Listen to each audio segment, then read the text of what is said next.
আর দরদ দেখাতে হবে না, দরদ তারে গিয়ে দেখাও যার কথা ভাবতে ভাবতে সারে চিরতার জল বানিয়েছো। ওসব ভেবেও কোনো লাভ নেই। আপনি কার কথা বলছেন আমি বুঝতে পারছি না।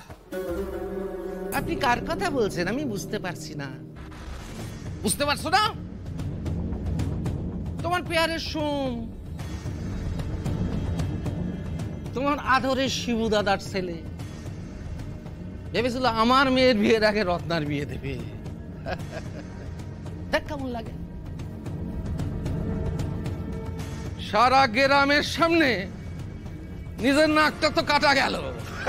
দেখ কেমন লাগে। এখন শুধু নাক কাটলে হবে না বাবা, সময় হয়েছে কান ধরে টানা। কি বলতে চাস? ওই যে তুমি বলো না যে কান টানলে মাথা আসে, হেয়ালি করো না, সোজা কথাই বলো, সোজা কথায়। বাবা আমি না কাল থেকে রত্নার কথা অনেকবার ভেবেছি। অত ভেবো না বাবা, আমি রত্নাকে বিয়ে করতে চাই। হারাবাদে বংশের মেয়ে, তার মা কিনা পরপুরুষের সঙ্গে পালায় যায়, শেষ মেয়ে রায়বাদী কুলবধূ হয়ে। ঠিকই তো কোথায় রত্নার কোথায় আমাদের প্রতাপ? সোম ঠিক রত্নার জন্য অন্য কোনো পাত্র খুঁজে নেবে। পাবে না মা, এমনিতেই কালকে গোটা গ্রামের সামনে সোমের নাকটা কাটা গেছে। আচ্ছা তুমি বলো এরপর রত্নাকে আর কে বিয়ে করবে মা?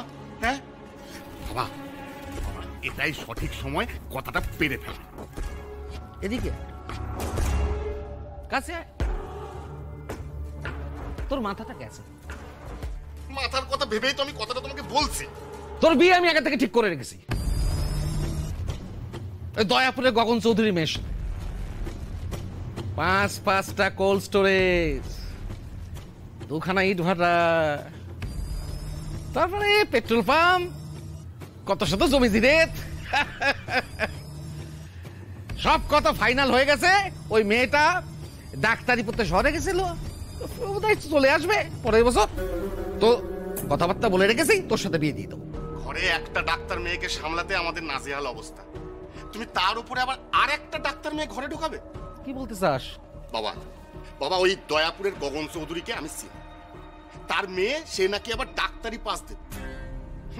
সে এসে যখন তোমাকে ড্যাঙস ড্যাঙস ড্যাঙস ড্যাঙস করে 4টে কথা বলবে, কিছু বলতে পারবা? হ্যাঁ পারবো তো। কিন্তু দেখছো ওই কলকাতা থেকে আসার পর কিরকম টাট টাট টাট টাট টাট টাট করে কথা বলছে। হ্যাঁ, আর গগন চৌধুরী মেয়েকে যদি আমরা কিছু বলতে যাই, ওর বাবা দেবে মামলা ঠুকে। তখন কি হবে? আমাদের রায় পরিবারের মান সম্মান সব ধুলোই মিশে যাবে। আর তুমি তো বলো বাবা যে জরু আর গরুরে শক্ত করে বেঁধে রাখতে হয়। তুই কাছে আয়, কাছে আয়, কাছে আয়, কাছে। এ তো জব্বর প্ল্যান দিলি তুই। এই আবো, জলদি জলদি জলদি জলদি জলদি। শোন, তুই গিয়ে সোমরে খবর দে, রায় সাহেব ডেকেছে, সঙ্গে করে নিয়ে যা। জব্বর প্ল্যান দিয়েছিস। রত্না আসবে এবারের বউ, ওদের দাসীবাদীর মতো খাটাবো। কাল যে হয়েছে তারপর থেকে আমি ভেতরে ভেতরে বড় দমে গেছি রে। কি করবো রায় সাহেব, সবই যে কপাল। কপালের দোষ দিলে শুনবে না। মানুষ তার নিজের ভাগ্য নিজে রচনা করে। কালকে ওই গায়ের সবার সামনে যেভাবে তোর মায়ের কথাটা আবার উঠলো, আমি সারা রাত চোখের পাতা এক করতে পারিনি।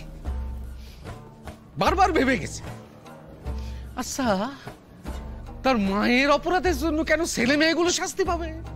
ঘুমোতে পারিনি, ঘুমোতে পারিনি।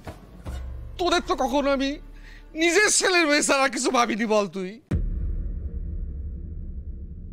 জানি তো রায় সাহেব, আপনি তো সারাটা জীবন আমাদের মাথার উপর হাত রেখেছেন, আমাদেরকে আগলে রেখেছেন।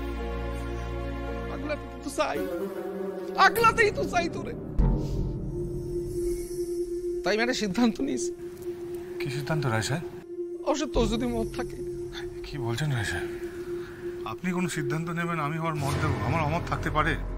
আমি চাই না যে রত্নারে আর কেউ একটাও ও কতক্ষণ কথা বলুক। তাই আমি ঠিক করেছি রত্নাকে এবারে বউ করে নিয়ে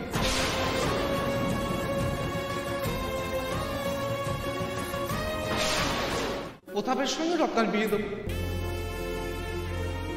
তুই রাজি তো? শোন, কিছুতেই রাজি হোস না এই বিয়েতে। তুই বুঝতে পারছিস না ওরা বাপ বেটায় কি গভীর ষড়যন্ত্রের জাল বুনছে। চুপ করে থাকিস না শোন, চুপ করে থাকিস না। তুই আমারে বল, তুই রাজি তো?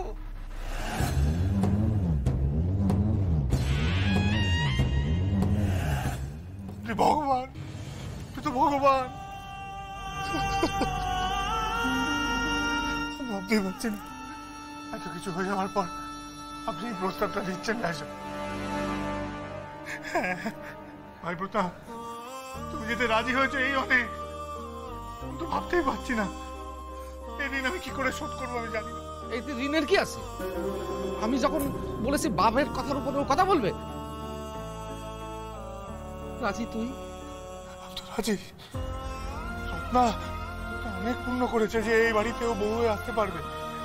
এতদিন গ্রামের লোকজন এত এত লোক আমাদেরকে এটা করেছে, কত কষ্ট দিয়েছে। আজ আর এক লাভে এত সম্মান। রায় সাহেব, ব্যাস হয়ে গেল। দাঁড়ানো রয়েছো কেন? যাও মিষ্টি নিয়ে এসো।